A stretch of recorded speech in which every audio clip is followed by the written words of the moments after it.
So என்னைக்குமே Thirukumaran entertainment எங்களோட வீடு. அந்த ஸ்கூல் ஸ்டூடெண்டா ஓல்ட் ஸ்டூடெண்டா ஃபீல் பண்ணிக்குவேன்.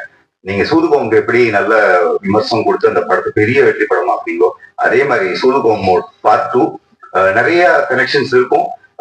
இதுல ரொம்ப கம்ப்ளீட் ஹியூமர், நல்ல காமெடி படம். மிர்ச்சி சிவா சாரோட ஸ்டைல் ரொம்ப பிடிக்கும். Big fan of you sir. அவரோட இருந்தோம்னாலே கலகலப்பா இருக்கும். இப்ப பாருங்க, இப்ப அவர் இங்க வந்து பேச ஆரம்பிச்சோன்னா அவ்வளவு சிரிப்பும் சந்தோஷமும் அந்த அளவுக்கு ஜாலியா இருக்கும். ஸோ நான் மெயினா வந்ததே பாண்டிச்சேரியில கிளம்பி அவரோட ஸ்பீச் பாக்குறதுக்கு தான். So lovely working with you sir. என்னோட ஃபர்ஸ்ட் ரிலீஸ் கலகலப்பு ஹீரோ.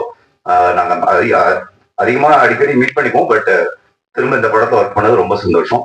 இங்க வருகை தந்திருக்கும் அனைவருக்கும் படங்கள் பண்ணலாம், பல விஷயம் கத்துக்கலாம். அது நான் வந்து இவர் கூட நடிக்கிறேன் அப்படின்னு எங்க அம்மா வந்து என்னை கூப்பிட்டு இது வரைக்கும் எந்த படமும் சொன்னதே இல்லை. ஏய் அவர் கூட நடிக்கிறேன், ஆமா அவர் நல்லா தமிழ் பேசுவாரு இதுதான் வரும் அப்படின்ட்டு. எதுக்கு சொல்றேன் அப்படின்னா, இப்ப கூட நான் ஷூட்டிங்ல பேசியிருந்தான் ஒருதலையாகணும்னு ஒரு படம் பண்ணியிருக்காங்க. அந்த படம் வந்து படத்தை முடிச்சுட்டாங்க. 2 வருஷமா அந்த படம் ரிலீஸ் ஆகல. ஏன்னா யாருமே வாங்குறது இல்லை. கடைசியில அந்த ப்ரொடியூசரே ரியலைஸ் பண்ணி இந்த படத்தை நான் ரிலீஸ் பண்றாரு. ஃபர்ஸ்ட் ஷோ வந்து 10 பேர் தான் இருந்தாங்க. 2வது ஷோ வந்து ஹவுஸ்ஃபுல்லு. அந்த படம் 1 வருஷம் ஓடிச்சு. எவ்வளவு பெரிய விஷயம் பாருங்க, எவ்வளவு பெரிய டிராவல். 45 இயர்ஸ் இன்னைக்கு சொல்றாரு அடுத்த படத்துல எனக்கு சான்ஸ் கொடுங்க நான் நடிப்பேன் அப்படின்றாருன்னா அப்ப சினிமா அவர் எந்த அளவுக்கு நேசிக்கிறாரு.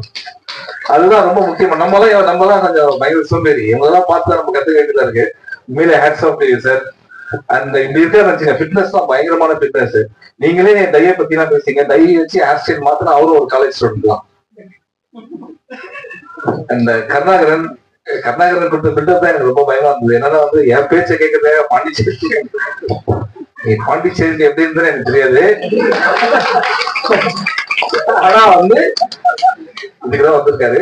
But Karunakaran very very talented artist. எனக்கு எப்படி தெரியும் அப்படின்னா, கலகலப்பு தான் அவரோட ஃபர்ஸ்ட் படம். கலகலப்பு வந்து அவர் சொன்னாரு நம்மளாம் பிஸியா இருக்கோம் அப்படின்ட்டு. நாங்க 3 பேர் நாங்க கலகலப்பு ஒன்னா இருக்கோம். நானும் யோகி பாபு அண்ட் கருணாகரன். யோகி பாபு சொன்னது என்னன்னா வந்து பிஸியா இருக்கணும் அப்படின்ட்டு. இன்னைக்கு அவர் நடிச்ச படத்துக்கு அவரே போய் பார்க்க டேட் இல்லை, அந்த அளவுக்கு பிஸியா இருக்காரு. கருணாகரன் அதோட சந்தோஷமா இருந்துச்சுன்னா 100 படம் முடிச்சிருக்கேன்னு சொன்னாரு.